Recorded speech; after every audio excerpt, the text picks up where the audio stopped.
I slept with my billionaire boss, and 9 months later, he found out he was the father. His reaction. The dim lights of Manhattan's skyline pierced through the floor-to-ceiling windows of the Callahan Enterprises executive floor, casting long shadows across the empty office space. Alyssa Monique Carter's fingers flew across her keyboard, the gentle tapping echoing in the silence of the late hour. Her corkscrew curls, usually perfectly styled, had started to escape their neat arrangement, framing her face like a rebellious halo. At 26, she had already mastered the art of being indispensable. Every email was perfectly crafted, every meeting meticulously scheduled, every crisis handled before it could reach Nathaniel Callahan's desk. But tonight, something felt different. The air seemed charged with an electricity that had nothing to do with the approaching thunderstorm outside. "Still here, Ms. Carter." The deep voice sent a shiver down her spine. Nathaniel, Nate. Callahan stood in the doorway of his office, his 6'2" frame cutting an imposing figure against the city lights. His steel blue eyes held that intensity that made billion-dollar deals crumble. But tonight, there was something else there, something raw, less controlled. "Just finishing the Anderson merger documents, Mr. Callahan," Alyssa replied, proud that her voice remained steady despite the way her heart thundered in her chest. The familiar scent of his Bleu de Chanel cologne wrapped around her like a silk scarf, making it harder to maintain her professional facade. "Anderson can wait until morning." He loosened his tie, a gesture so uncharacteristic it made her pause. Nate Callahan was always impeccable, always in control. The man who turned Wall Street on its head before he hit 30 didn't do casual, didn't do spontaneous. Yet here he was, his jacket discarded, his crisp white shirt sleeves rolled up to reveal strong forearms. "I'd rather finish it now," she insisted, forcing her eyes back to the screen. "You have the meeting at 8 a.m., I know." He moved closer, and she could feel the heat radiating from his body. "You never forget anything, do you, Alyssa?" The use of her first name made her fingers still on the keyboard. In 2 years of working as his executive assistant, he had never called her anything but Ms. Carter. The change felt intimate, dangerous. "It's my job to remember," she said softly, finally looking up at him. A mistake. His eyes caught hers, and suddenly the spacious office felt too small, too warm.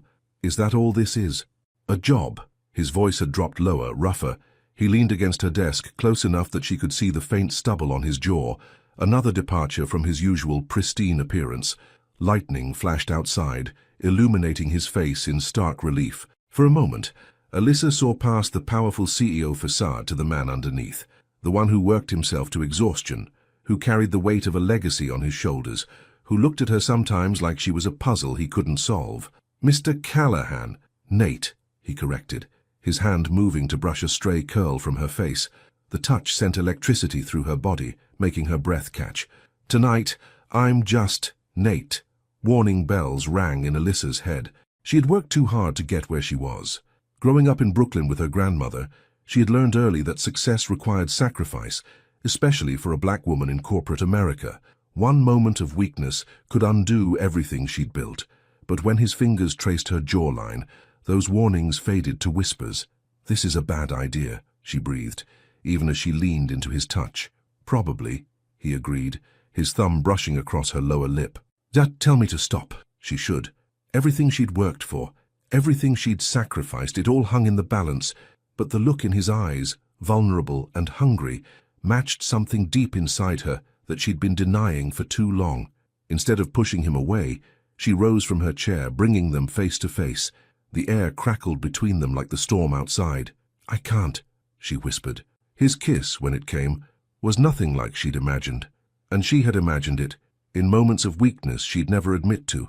It wasn't the calculated move of a corporate raider or the polished performance of a society bachelor. It was raw, desperate, like a man starving for something he'd denied himself too long. Her hands found their way to his chest, feeling his heart racing beneath the expensive fabric of his shirt.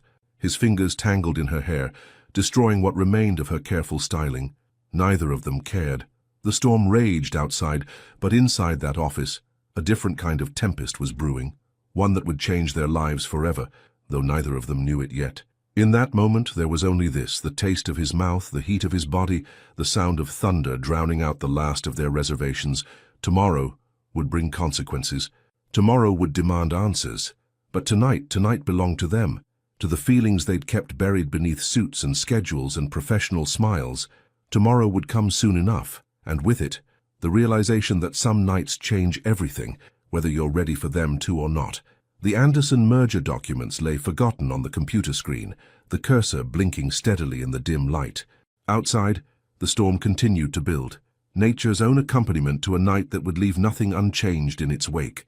Dawn crept over Manhattan like a cold whisper, painting the sky in shades of steel and pearl. Alyssa blinked awake on the leather couch in Nate's office, her body stiff from sleep. For one disorienting moment, she couldn't remember where she was. Then it all came rushing back. His touch, his kisses, the way he'd looked at her like she was everything he'd ever wanted. His suit jacket lay draped over her like a blanket, the fabric still carrying his scent, but Nate himself was nowhere to be seen. The office looked different in the harsh morning light. What had felt intimate and magical last night now seemed stark and corporate. Her reflection in the window showed smudged mascara and disheveled curls, a far cry from her usual polished appearance. The sound of the door opening made her heart stop. Nate strode in, already perfectly put together in a fresh charcoal suit. His face wore the same expression he used for difficult board meetings, distant, controlled, unreadable. "Good morning, Miss Carter." His voice was cool, professional, as if last night had never happened. As if he hadn't whispered her name against her skin just hours ago. The formal address hit her like a slap. Alyssa stood, gathering her dignity around her like armor. "Mr. Callahan," she responded, proud that her voice didn't shake. He moved to his desk, not quite looking at her. "The Anderson meeting is in an hour. I'll need the final documents ready." Alyssa felt something inside her crack. "Of course," she said, the words tasting like ash in her mouth. "I'll have them on your desk in 15 minutes. She bent to retrieve her shoes, cursing herself for every fantasy she'd ever had about this man. What had she expected? That one night would change who he was, that Nathaniel Callahan, Boston's golden boy and Wall Street's rising star, would suddenly throw away everything for his assistant. "Ms. Carter." His voice stopped her at the door. She turned, hope fluttering traitorously in her chest. But his eyes remained fixed on his computer screen. Last night was a lapse in judgment, one that won't be repeated. The words fell like ice between them.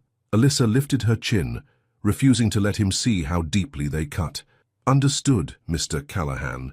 It won't affect our working relationship." She walked to her desk with measured steps, her bare feet silent on the plush carpet. Only when she was seated did she allow herself to feel the full weight of what had happened and what hadn't. The next hours passed in a blur of professional efficiency. She delivered the Anderson documents, coordinated meetings, and answered emails with mechanical precision. If her hands shook slightly when she handed him his afternoon coffee, neither of them acknowledged it. By evening, Alyssa had made her decision. She opened a new document and began typing. "Dear Mr. Callahan, please accept this letter as formal notice of my resignation." The words blurred on the screen as tears threatened to fall. She blinked them back fiercely. She would not cry, not here, not where he might see. "Is everything all right, Miss Carter?" Alyssa looked up to find Olivia Martinez, one of the junior executives, watching her with concern. "I'm fine," she said automatically, closing the resignation letter. "Just tired. You look a little pale. Maybe you should go home early." Home. The word echoed hollowly. Her apartment in Brooklyn felt impossibly far away. "I have a few things to finish first." But as the office emptied and the sky outside darkened, Alyssa found herself unable to complete the letter. Every attempt felt like admitting defeat. She had worked too hard to let one night, one mistake, drive her away. Her grandmother's voice echoed in her memory.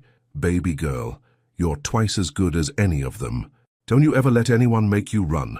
The nausea that had been building all day suddenly intensified. Alyssa barely made it to the bathroom before emptying her stomach. As she knelt on the cold tile floor, a terrible suspicion began to form. No, it couldn't be. They had been careful, hadn't they? In the heat of the moment, had they? Her hands shaking, she pulled up her calendar app. The dates stared back at her, damning in their clarity. She was late. Not by much, but for someone as regular as clockwork. The world seemed to tilt on its axis. Alyssa gripped the edge of the sink, staring at her reflection in the mirror. The woman looking back at her seemed different somehow. Scared, yes, but also stronger than she'd realized. She wouldn't run, but she wouldn't stay either. Not like this. Not with his dismissive words still ringing in her ears. Walking back to her desk, she opened a new browser tab and began searching for executive assistant positions.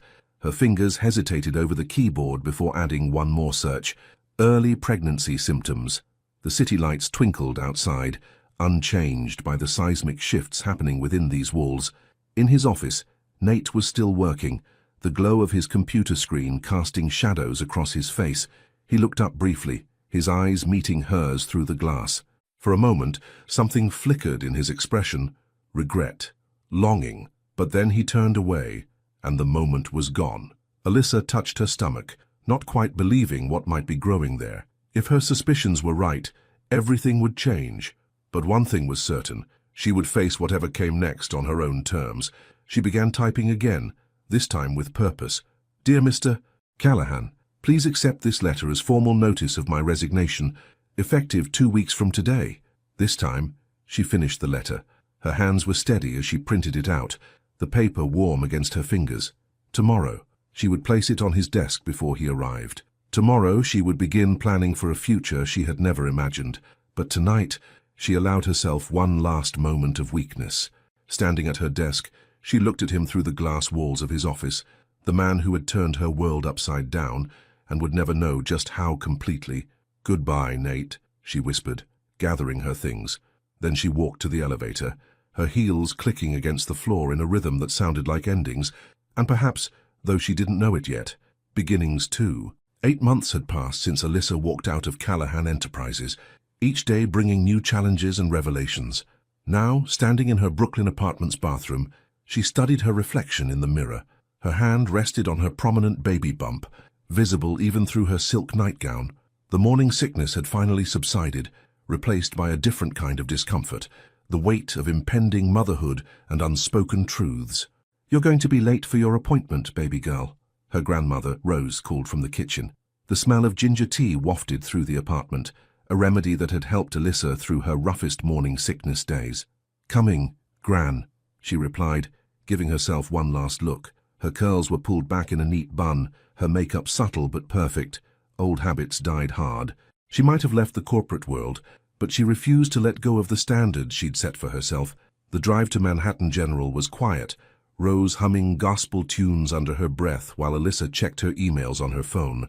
Her new job at Morrison Global allowed her to work remotely most days, a blessing given her condition.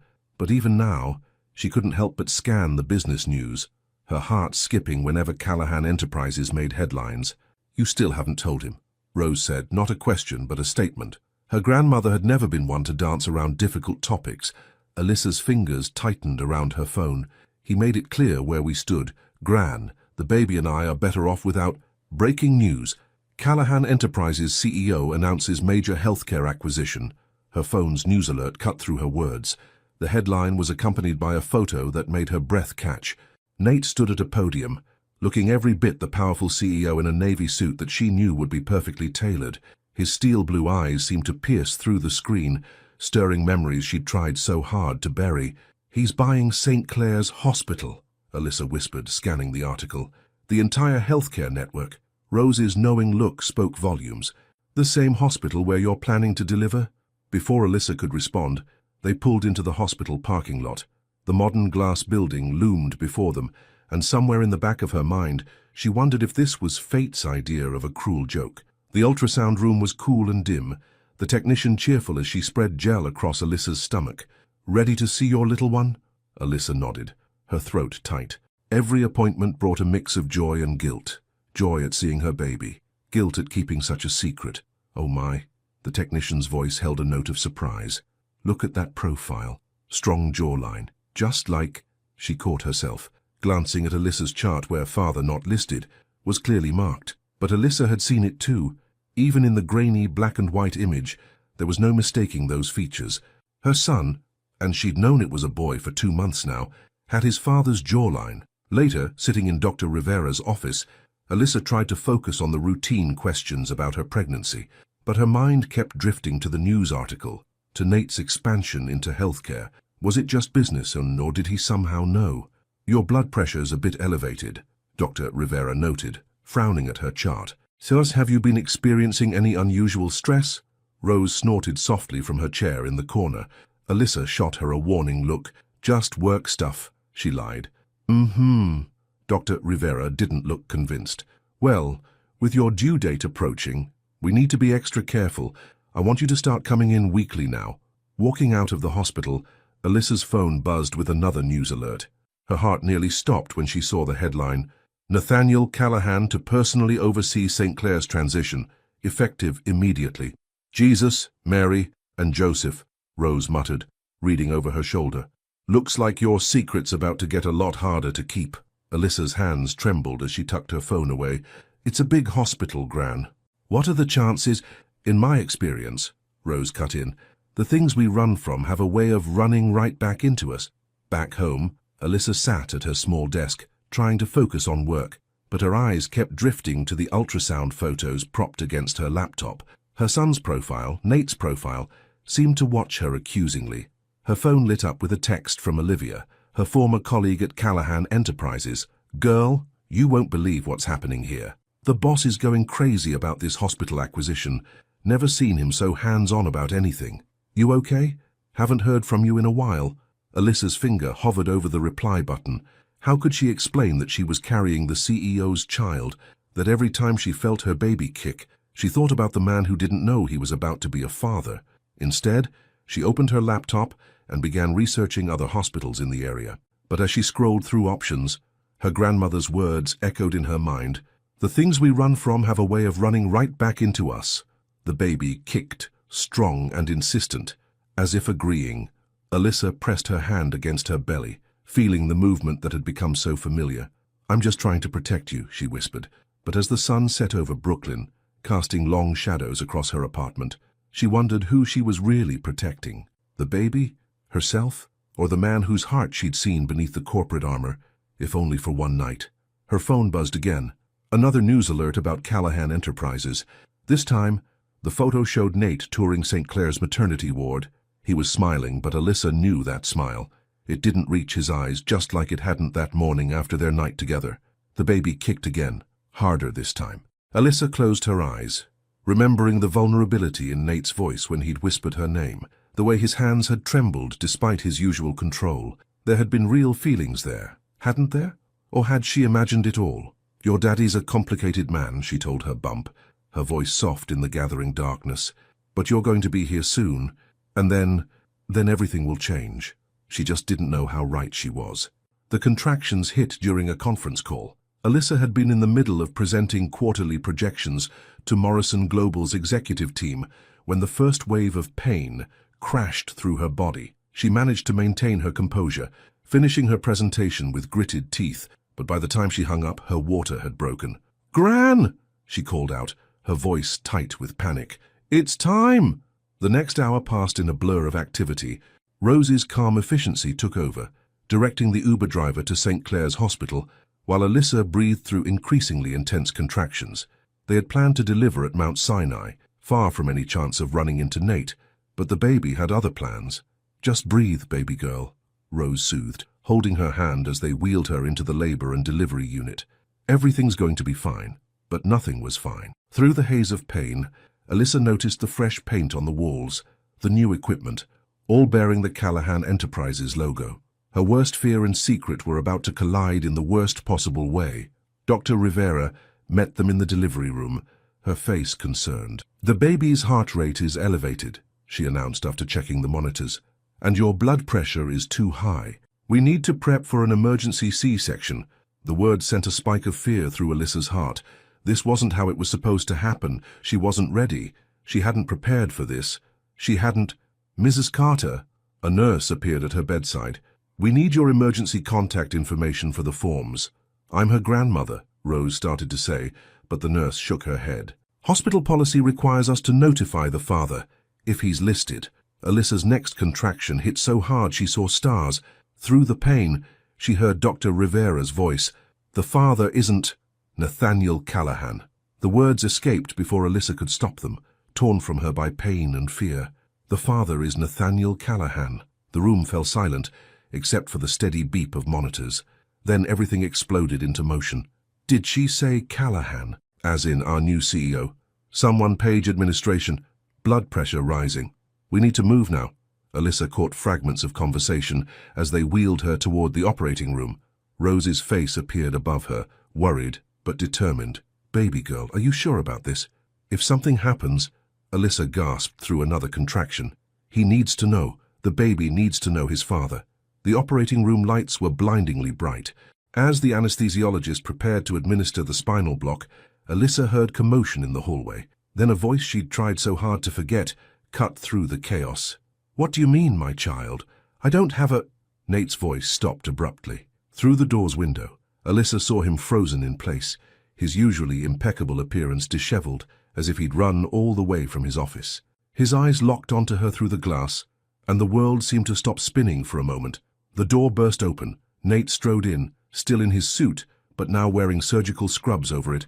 His face was a storm of emotions: shock, anger, fear, and something else. Something that made Alyssa's heart twist. Why didn't you tell me? His voice was rough, barely controlled. Before she could answer, another contraction seized her, and the monitors began beeping urgently. Mr. Callahan, Dr. Rivera's voice was sharp. We need to operate now. Either step out or stay quiet. To everyone's surprise, including Alyssa's, Nate moved to her side. His hand found hers, warm and steady despite the tremor she felt in his fingers. I'm staying, he said, his eyes never leaving Alyssa's face. The next few minutes were a blur of sensation. The cold antiseptic on her skin, the pressure of the spinal block, the strange tugging feeling as they operated. Through it all, Nate's hand remained in hers, his thumb tracing circles on her palm just like he had that night so long ago. Then, cutting through the haze of medication and emotion, a strong cry filled the room. It's a boy, Dr. Rivera announced. A beautiful, healthy boy. Alyssa couldn't see past the surgical drape, but she could see Nate's face as he looked at their son for the first time. The careful mask he always wore cracked completely, revealing raw wonder and love that took her breath away. He's perfect, Nate whispered, his voice thick with emotion. Then his eyes met hers, and the storm of feelings there made her heart stop. He's ours. The baby was cleaned and wrapped, then brought to them. As Alyssa held her son for the first time, she saw what the ultrasound had hinted at. He was undeniably Nate's child, from the strong jawline to the already serious expression. Alexander, she said softly, the name she'd chosen months ago. Alexander Rose Callahan. Nate's sharp intake of breath made her look up. His eyes were suspiciously bright as he reached out to touch their son's tiny hand. You gave him my name. He was always yours too, Alyssa admitted, tears finally spilling over. I was just scared. We have a lot to talk about, Nate said, his voice gentle but firm. The anger wasn't gone. She could see it simmering beneath the surface, but it was tempered by something stronger. But right now, our son needs us both. As if in agreement, Alexander grabbed his father's finger with surprising strength. The gesture seemed to undo Nate completely. He pressed his forehead to Alyssa's, his breath shaky. I thought I'd lost you, he whispered, so quietly only she could hear. Both of you. Outside the operating room, the hospital continued its busy routine. Somewhere, board members were probably having fits about their CEO's sudden disappearance. Rumors were likely already spreading through both their companies, but in that moment, none of it mattered. They had created something larger than themselves, something that would force them to face all the feelings they'd tried to bury. As Alexander drifted to sleep in Alyssa's arms, Nate still holding his tiny hand, she realized there was no more running. The truth was out, raw and beautiful and terrifying. What came next would test them both in ways they'd never imagined. But for now, in the quiet of the operating room, they were just three people beginning a journey none of them had expected. The private suite at St. Clair's Hospital felt more like a luxury hotel than a medical facility.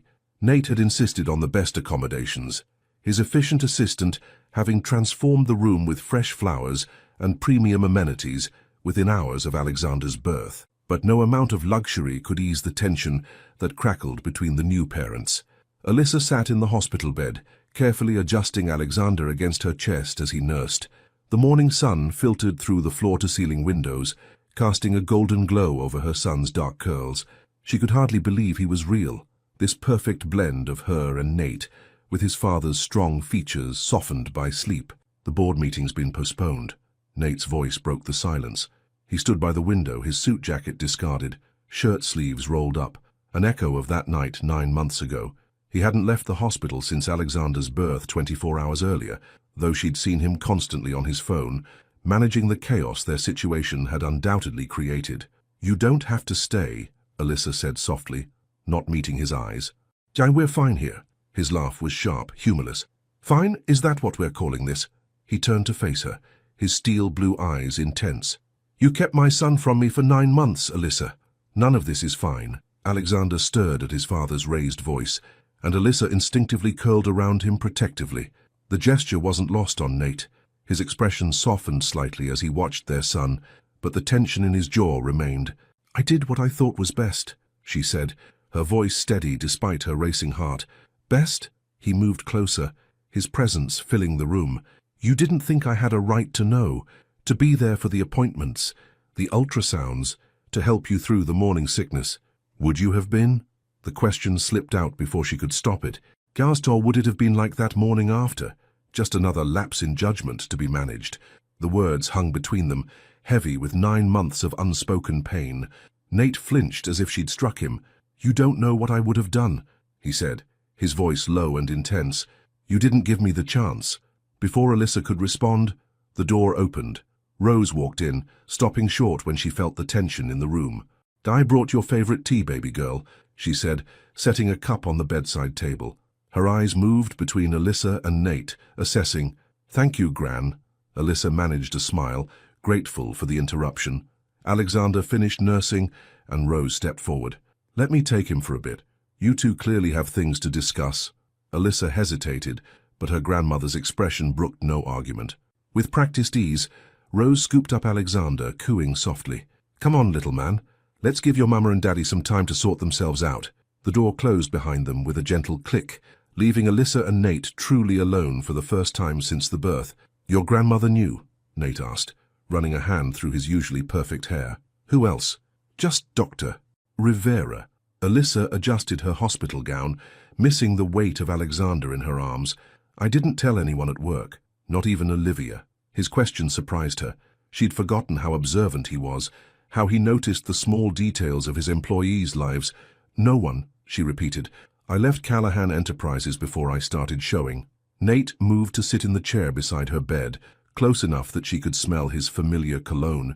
The scent brought back memories she'd tried so hard to suppress. His hands in her hair, his lips on her neck, the way he'd whispered her name like a prayer. "I looked for you," he said quietly, the admission seeming to cost him something. "After you left.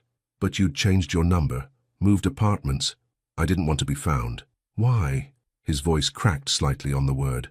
"Was that night really so terrible? Did I hurt you somehow?" The vulnerability in his question made her heart ache. "No," she whispered. "That night was perfect. It was the morning after that broke me." Understanding dawned in his eyes, followed quickly by regret. "I panicked," he admitted. "I'd wanted you for so long, fought so hard against it because you were my employee, because I thought it would complicate everything. Then that night happened, and it was more than I'd ever imagined, and I got scared." Nathaniel Callahan scared. She tried for sarcasm, but her voice trembled. "Terrified," he corrected, reaching for her hand. She let him take it, his thumb finding that spot on her palm that always made her shiver. "You made me feel things I couldn't control. For a man who built his life on control, it was easier to push me away," she finished. "Easier, yes, but not better." His eyes met hers, raw with honesty. "I've regretted that morning every day since." A knock at the door interrupted them. A nurse entered with Alexander's chart, and the moment shattered. Nate dropped her hand, standing to pace by the window again. "The pediatrician will be by soon," the nurse informed them, checking monitors. "And Mr. Callahan, your assistant, called. The press is gathering outside. They're asking for a statement about the baby." Reality crashed back in. Of course there would be press. The CEO of Callahan Enterprises having a secret baby with his former executive assistant. It was the kind of scandal that would dominate business news for weeks. "I'll handle it," Nate said, his CEO mask slipping back into place. But when the nurse left, he turned back to Alyssa, his expression softening. "We need to talk about how we're going to handle this, all of it." "I won't keep you from him," Alyssa said quickly. "We can work out a custody arrangement." "Stop," his voice was sharp. "Is that what you think I want? Some cold, legal arrangement where we pass our son back and forth like a business contract? What do you want, Nate?" She was tired, emotionally drained and suddenly terrified of his answer. He moved to her bedside again, sitting closer this time. "I want to know my son. I want to be there for every moment I've already missed. I want—" He broke off, struggling with words in a way she'd never seen before. "I want a chance to prove that morning wasn't who I really am, that I can be the man you saw that night, the one who wasn't afraid to feel something real." Before she could respond, Rose returned with Alexander. The baby was fussing, his little face scrunched up in displeasure. Without thinking, Nate reached for him, and Rose placed Alexander in his father's arms. The transformation was immediate. Alexander quieted, looking up at Nate with unfocused eyes.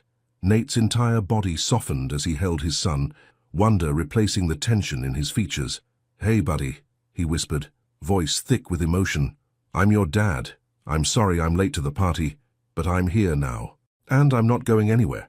Watching them together, Alyssa felt tears slip down her cheeks. Rose squeezed her shoulder gently.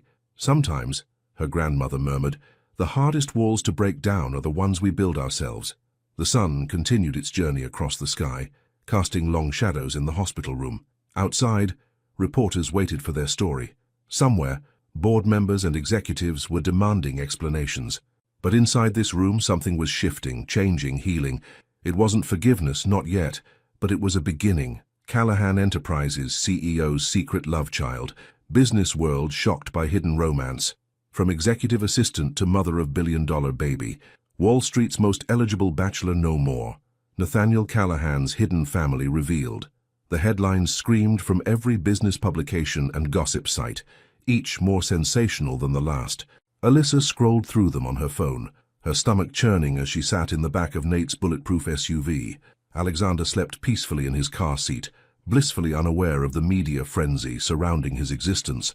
"Don't read that trash," Nate said from beside her, not looking up from his laptop where he was reviewing the press statement his PR team had prepared. He'd insisted on driving them home from the hospital himself, though his security team followed in separate vehicles. "Easy for you to say," Alyssa replied, her voice tight. "You're being painted as the powerful CEO with a secret passion. I'm being called a gold digger who trapped you with a baby."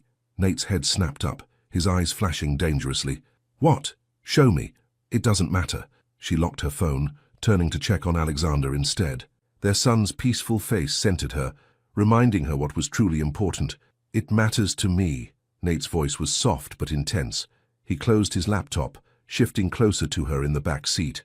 "Alyssa, look at me." She did, struck again by how different he looked from his usual corporate self. He'd forgone his suit jacket, his crisp white shirt wrinkled from hours at the hospital. Dark stubble shadowed his jaw, and his usually perfect hair was slightly disheveled from running his hands through it, a nervous habit she'd forgotten about. "No one gets to paint you as anything less than what you are," he said firmly. "You're brilliant, capable, and you've carried and protected our son alone for 9 months. If anyone tries to smear your name—" "You can't control everything, Nate," she interrupted gently. "Especially not now." The truth of her words seemed to hit him hard. Control had always been his shield, his way of managing a world that had taught him early that vulnerability was weakness. But a baby changed everything. As if to prove her point, Alexander chose that moment to wake up crying, the sharp, hungry wail that Alyssa had quickly learned to recognize. Without thinking, she reached for him, but Nate was faster. "I've got him," he said, carefully unbuckling the car seat. His large hands looked almost comically gentle as he lifted their son, supporting his head with practiced care.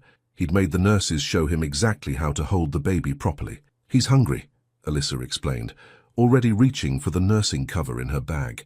"Here, let me—" "Sir," Nate's driver called from the front, "we have paparazzi ahead." Sure enough, a group of photographers had gathered outside Alyssa's Brooklyn apartment building. Nate's jaw tightened as he looked at them through the tinted windows. "Take us to my penthouse instead," he ordered, then turned to Alyssa. "It's secure, private, and has better security, just until this dies down. Nate, please." His voice was soft, almost pleading. "Let me protect you both, just for now." Alexander's cries grew more insistent. Alyssa looked at the photographers, then at her son's red face, and nodded. Just for now. The drive to Manhattan was tense, broken only by Alexander's feeding and Nate's quiet phone calls arranging for Alyssa's essentials to be brought from her apartment. By the time they pulled into the private garage of his building, the sun was setting over the city. Nate's penthouse was exactly as she'd imagined it would be, sleek, modern, and impeccably decorated in shades of grey and blue, but something was different. "Is that a nursery?" she asked, spotting the open door down the hall. Nate shifted Alexander in his arms, looking almost embarrassed. "I had it set up while you were in the hospital. The designer worked through the night." "I know I should have asked, but—" Alyssa walked to the room, her heart stopping when she saw it. The space was perfect. Warm grey walls with white trim, a state-of-the-art crib, a comfortable glider, and a changing table stocked with everything they could need. But what caught her eye was the wall art, a collection of framed ultrasound photos. "How did you get these?" she whispered.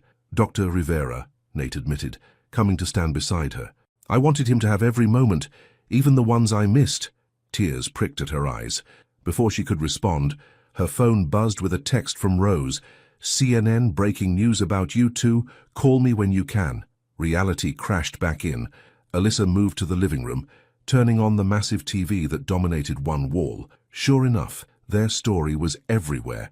In breaking business news, Callahan Enterprises stock has responded positively to CEO Nathaniel Callahan's surprise fatherhood announcement, the anchor was saying. Sources close to the company suggest this personal development might soften Callahan's notorious hard-edge image. "Turn it off," Nate said, handing Alexander to her. He ran a hand through his hair, his frustration visible. "This isn't how I wanted it to be." "How did you want it to be?" The question slipped out before she could stop it. He looked at her then, really looked at her, his eyes full of things unsaid. I wanted to do it right this time. To be the man you deserved that morning after. To build something real, not just react to a crisis." "And now?" "Now." He moved closer, reaching out to touch Alexander's tiny hand. Their son gripped his father's finger with surprising strength. "Now I want to prove that sometimes the things we don't plan turn out to be exactly what we need." The moment was interrupted by both their phones buzzing simultaneously, his PR team and her grandmother, all demanding attention.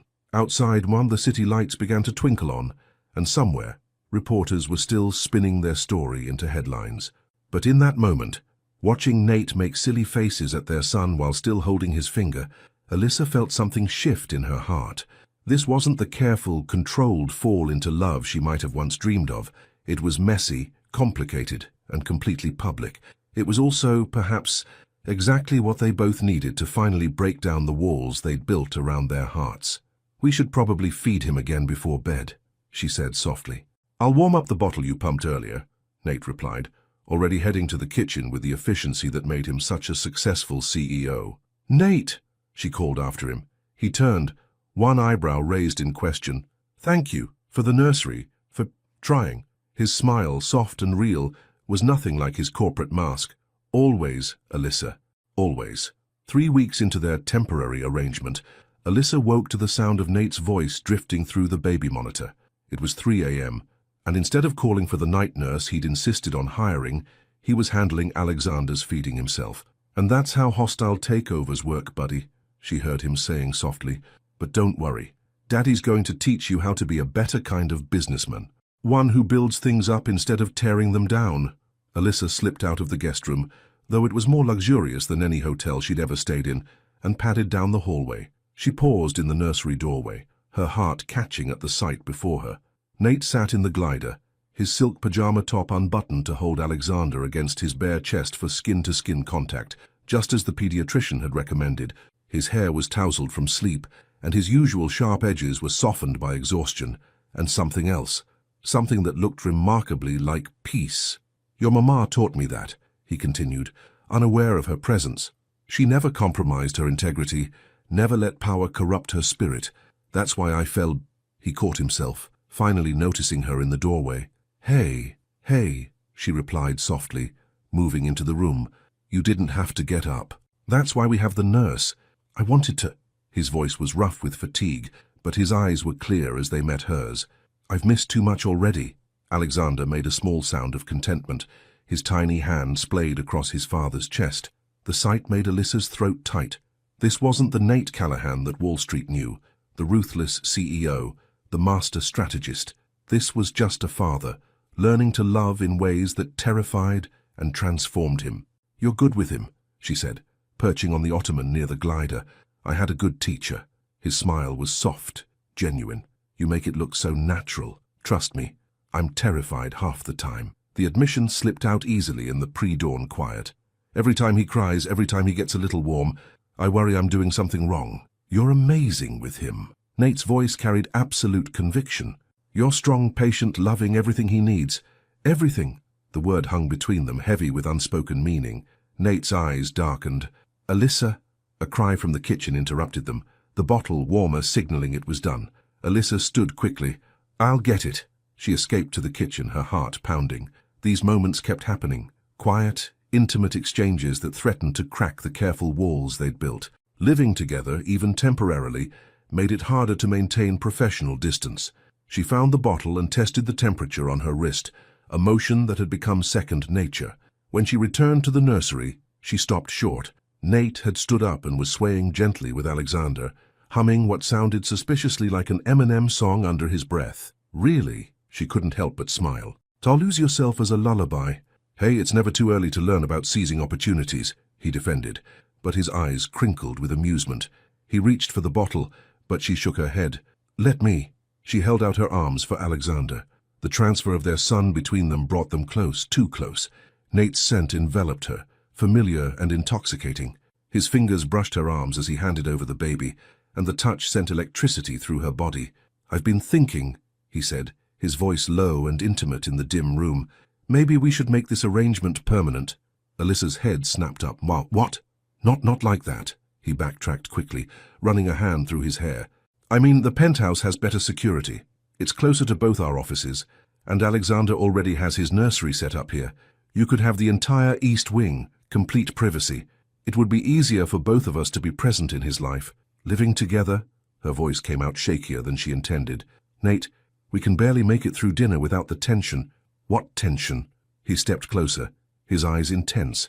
"The tension of pretending we don't feel anything, of acting like that night meant nothing, of ignoring the fact that every time I see you with our son, I fall." "Don't," she cut him off, clutching Alexander closer. "Don't say things you can't take back in the morning." Pain flashed across his face. "I deserved that," he admitted quietly. "But Alyssa, I'm not that man anymore. That morning, I was a coward. I let fear dictate my actions, and I lost the best thing that ever happened to me." "Which best thing?" she asked, her voice barely a whisper. "That night, or this?" She nodded toward Alexander, who was contentedly drinking his bottle, oblivious to the emotional storm brewing around him. "Both." Nate's honesty was disarming. "Everything. You gave me everything I never knew I needed, and I threw it away because I was too scared to admit what I felt." A notification chimed on his phone, probably another email from the office. The sound seemed to break the spell of the moment. Alyssa stepped back, creating distance between them. "We should focus on Alexander," she said, falling back on practicality. "That's what matters now." "Is it?" Nate challenged softly. "Is that all that matters between us?" Before she could answer, Alexander finished his bottle and began fussing. The familiar routine of burping and changing him gave Alyssa a moment to collect herself. By the time she laid him back in his crib, she had her emotions under control again, or so she thought, until she turned to find Nate watching her with an expression that made her heart stop. "You're right," he said, moving toward the door. "We should focus on Alexander. But Alyssa," he paused in the doorway, his silhouette outlined by the hallway light, "I'm not giving up this time, on any of it." He left her there, standing in the nursery with her sleeping son and a heart full of dangerous hope. Through the floor-to-ceiling windows, she could see the city beginning to wake, the first hints of dawn painting the sky in shades of promise. "Your daddy's going to be trouble," she whispered to Alexander. "He's going to make me believe in second chances." The baby slept on, peaceful and perfect, while his parents grappled with feelings too big for the careful boxes they'd tried to put them in. Outside, another day was beginning in the city that never sleeps, but inside the penthouse, something else was awakening, something that felt dangerously like love. The call came during a board meeting. Nate was in the middle of presenting Callahan Enterprises' quarterly projections when his private line rang, the one reserved for family emergencies. His heart stopped when he saw the caller ID, St. Clair's Hospital. "Alexander's running a high fever." Alyssa's voice was tight with panic. "The pediatrician wants us to bring him in immediately." The next hour was a blur. Nate vaguely remembered barking orders to postpone the meeting, his carefully maintained CEO composure cracking as he raced to the hospital. By the time he arrived, Alyssa was already in the pediatric emergency room, cradling their 6-week-old son, who looked impossibly small under the harsh fluorescent lights. "What happened?" he demanded, striding into the room. His tie was loose, shirt sleeves rolled up, the perfect image of corporate control completely abandoned. "He was fine this morning," Alyssa said, her voice shaking. "Then he wouldn't eat, and he felt so hot."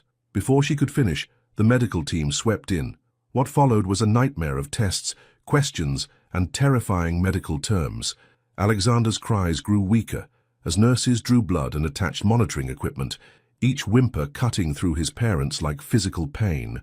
"We need to start IV antibiotics," the pediatrician announced.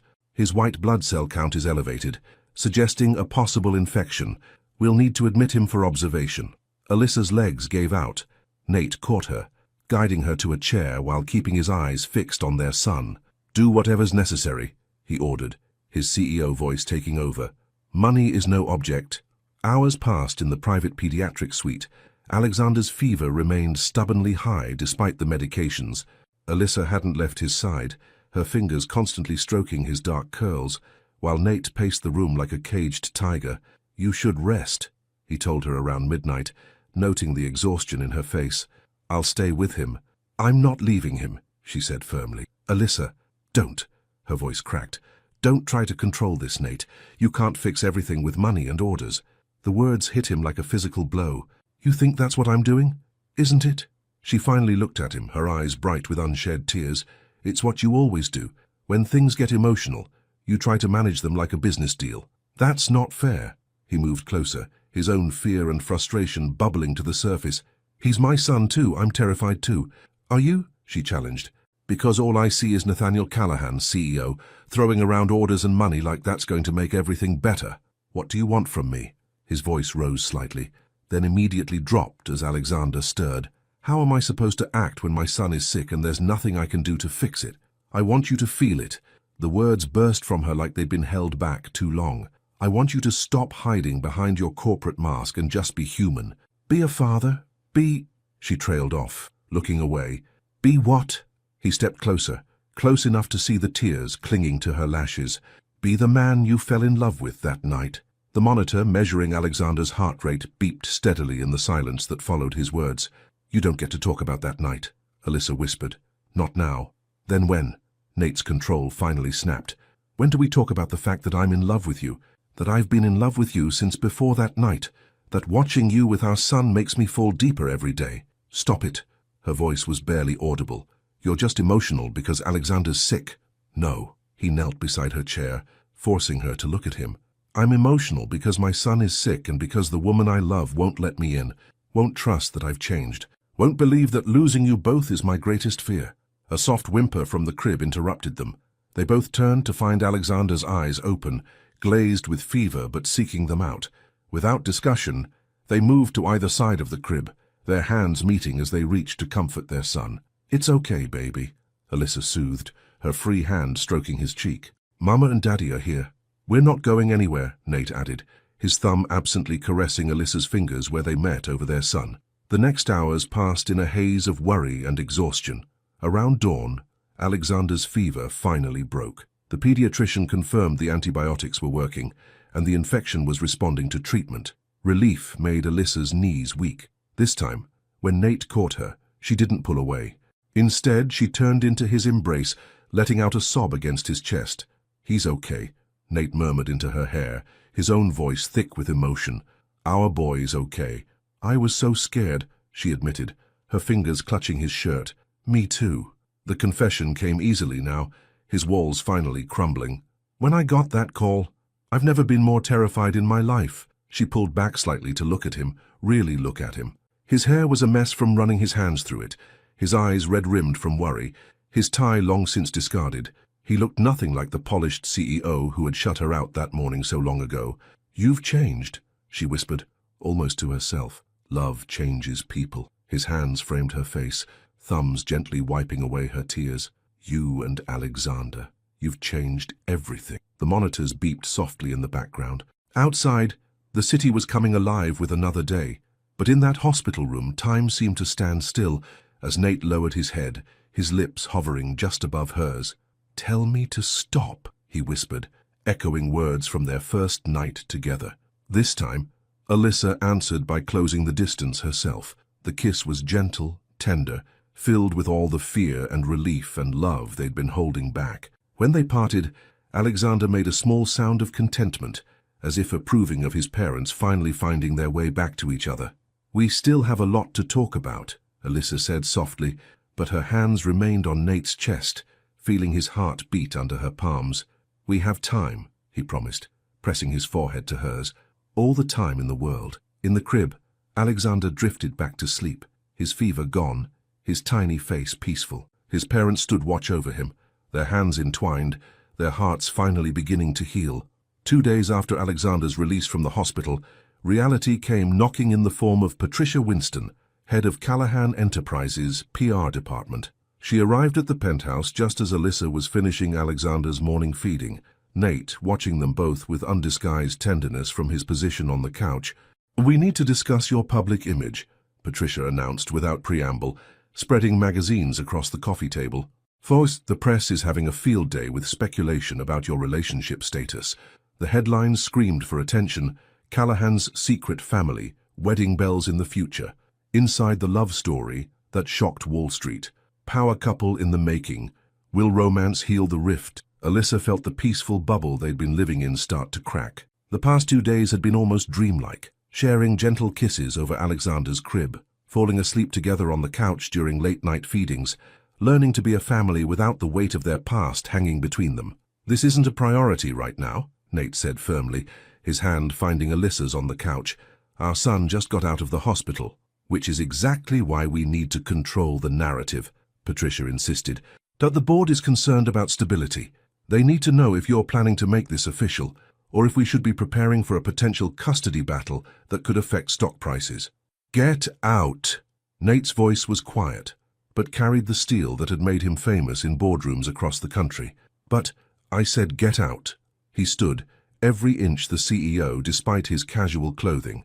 "And if anyone on the board has concerns about my personal life affecting this company, remind them who built it into what it is today." After Patricia left, silence fell heavy in the penthouse. Alyssa looked down at Alexander, sleeping peacefully in her arms, unaware of the complications surrounding his parents' relationship. "I'm sorry about that," Nate said softly, sitting back down beside her. "So I should have known they wouldn't give us peace for long." "She's not entirely wrong," Alyssa admitted. "We need to figure out what this is between us, what we're going to be to each other." Nate turned to face her fully, his eyes intense. "I know what I want us to be. I've known since that night in my office, even if I was too scared to admit it then." "Nate, let me finish." He took her free hand, his thumb tracing patterns on her palm that made her shiver. "That morning after, when I pushed you away, I convinced myself it was about protecting the company, maintaining professional boundaries. But the truth is, I was protecting myself. You made me feel things I couldn't control, couldn't predict, couldn't manage like one of my business deals.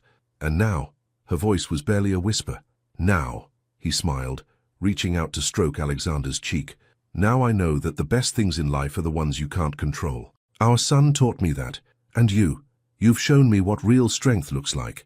Not the kind that comes from power or money, but the kind that comes from loving completely, even when it's terrifying." Tears pricked at Alyssa's eyes. "I'm scared," she admitted. "Not of loving you. I think I've loved you since before that night. I'm scared of trusting that this is real, that you won't wake up one morning and decide it's all too complicated again." Nate shifted closer, his forehead touching hers. "Then let me prove it to you. Every day, every moment, for as long as it takes. No more running, no more hiding behind corporate masks or professional distance. The press will be ruthless," she warned. "They'll dig into everything, my background, my family, our history. Let them." His voice was fierce. "I'm proud of who you are, of where you come from. I'm proud that you're the mother of my child, and I want the world to know that you're the woman who brought love and light into my life." Alexander stirred in her arms, making those little sounds that meant he was about to wake up hungry again. The moment was interrupted by both their phones buzzing, more messages from the PR team, the board, their families. "We should probably make some decisions," Alyssa said practically, even as her heart raced at Nate's words, "about how we want to handle this publicly. I have a suggestion." Nate stood, moving to his desk where he retrieved something from the drawer. When he turned back, Alyssa's breath caught. In his hand was a small blue velvet box. "Nata," she breathed, her eyes wide. "What are you doing?" "Something I should have done months ago." He knelt beside the couch, opening the box to reveal a stunning emerald-cut diamond ring. "This isn't about the press or the board or anyone else. This is about us, you, me, and our son. And this is about the fact that I want to wake up to your smile every morning. Want to watch Alexander grow up with both his parents together. Want to spend the rest of my life proving that love is worth more than control. Is this? When did you get this?" She couldn't take her eyes off the ring. "The day after Alexander was born," he admitted sheepishly. "I've been carrying it around ever since, waiting for the right moment. But I'm done waiting. I'm done letting fear hold me back from what I really want." Alexander chose that moment to fully wake up, his demanding cry filling the penthouse. They both laughed, the tension breaking. "Your timing needs work," Alyssa teased, adjusting their son to nurse. "Story of my life," Nate smiled, still holding the ring. "But I'm hoping you'll give me a chance to get it right this time. Alyssa Monique Carter, will you marry me? Not for the press, not for the board, but because I love you more than I ever thought possible." Tears spilled down her cheeks as she looked between the man she loved and the son they'd created together. "Yes," she whispered. "Yes, I'll marry you." The ring slid perfectly onto her finger, catching the morning light and throwing rainbows across Alexander's peaceful face as he nursed. Outside, the city buzzed with activity, unknowing that in a penthouse high above, a family was finally becoming whole. "The press is going to go crazy," Alyssa murmured, but she couldn't stop smiling. "Let them," Nate said, pulling her and Alexander into his arms. "Some things are worth the headlines." The winter sun painted Central Park in shades of gold and white, the fresh snow sparkling like diamonds. From the private room at the Plaza Hotel, Alyssa watched guests arriving for the wedding, their colorful coats dotting the pristine landscape below. "He's absolutely perfect in his little tuxedo," Rose cooed, holding 3-month-old Alexander. The baby looked dapper in his custom-made outfit, a miniature version of his father's. "Just like his daddy," Alyssa smiled, turning from the window. Her own reflection caught her breath. The elegant white gown hugged her curves perfectly, its sophisticated design a blend of modern elegance and timeless grace. "Speaking of his daddy," Rose's eyes twinkled, "that man's been trying to sneak in here all morning. Security had to turn him away twice." "Nathaniel Callahan stopped by security," Alyssa laughed. "That must be killing him.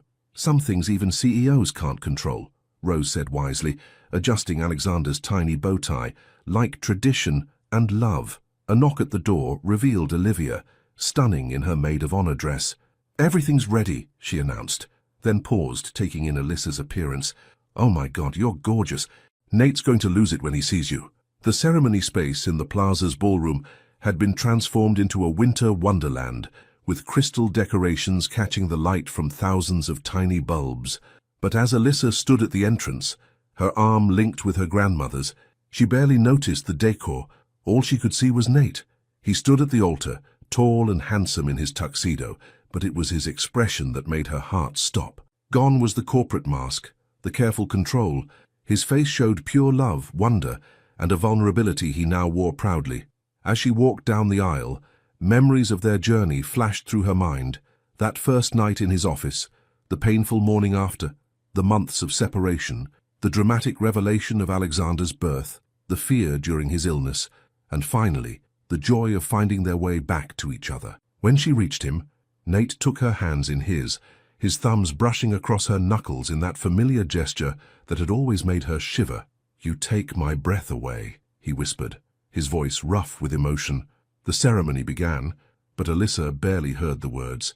She was lost in Nate's eyes, in the love she saw there, in the promise of their future together. "Joysaka Nathaniel James Callahan," his voice was clear and strong as he began his vows, "spent my life building walls and maintaining control.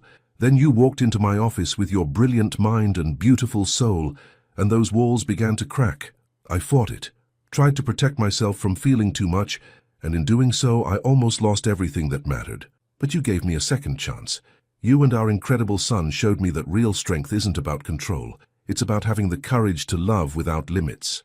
I promised to spend every day proving worthy of that love, to be the husband and father you both deserve, and to never let fear stand in the way of us again." Tears slipped down Alyssa's cheeks as she began her own vows. I Simpruar Alyssa Monique Carter learned early that success meant being twice as good, twice as strong, twice as careful. I built my own walls, thinking they would protect me, but you saw through them, saw me, even when I was trying to hide.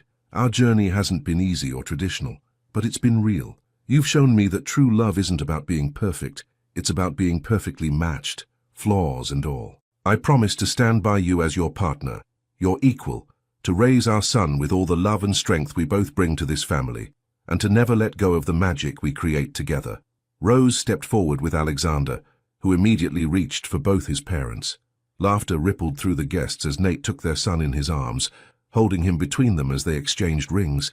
"Owed by the power vested in me," the officiant smiled, "I now pronounce you husband and wife. You may kiss the bride." Nate's kiss was gentle but full of promise, one hand still holding Alexander, while the other cupped Alyssa's face. When they parted, their son's happy gurgle seemed to express everything their hearts were feeling. The reception was a blend of elegant sophistication and warm intimacy. The business world's elite mingled with Alyssa's family from Brooklyn, while Alexander was passed around like a precious treasure, charming everyone he met. "Mrs. Callahan," Nate's voice was warm in her ear as they shared their first dance. "How does it feel?" "Perfect," she smiled, then added with a teasing glint, "though I'm keeping Carter professionally. Can't have people thinking I slept my way to the top." His laugh was free and genuine, a sound that had become wonderfully common in recent months. "You're going to run that company one day," he said seriously, "because you're brilliant, not because you're my wife. One step at a time," she said softly. "We have a lifetime to figure it all out." Later, as the party wound down, they stood on the hotel's balcony. Alexander slept peacefully in Nate's arms, while snow fell gently around them. The city stretched out below, its lights twinkling like stars fallen to earth. "Any regrets?" Alyssa asked, leaning into his side. "Just one," he replied, pressing a kiss to her temple. "That I wasted so much time being afraid of this, of us." "No time was wasted," she said wisely. "Every moment led us here, made us who we are, gave us our son. Sometimes the longest road is the one that leads you home." Nate shifted Alexander to one arm so he could pull Alyssa closer. "You are my home," he whispered. "You and this little guy.